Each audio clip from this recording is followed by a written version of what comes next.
Nima uchun qo'shningizning yerida hosil zo'ru, siznikida unday emas?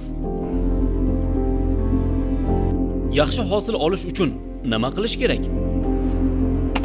Mashaqqatli mehnatmi? Yoki yerga ko'proq o'g'it solish kerakmi? Yo'q, bu yechim emas.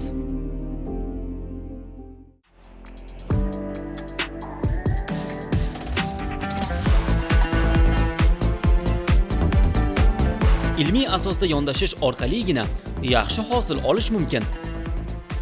Bu ish esa tuproq tahlilidan boshlanadi.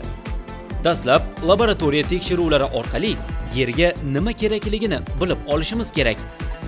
Qaysi mineral o'g'itni ko'proq, qaysi birini ozroq solishni shu asosdagina hal qilish mumkin. Bu ham yerga, ham cho'ntagingizga foyda beradi. Xo'sh, siz qaysi birini tanlaysiz? Og'ir mehnat, ko'p xarajat qilib oz hosil olishnimi yoki ilmiy asosda yondashib yaxshi natijaga erishishnimi?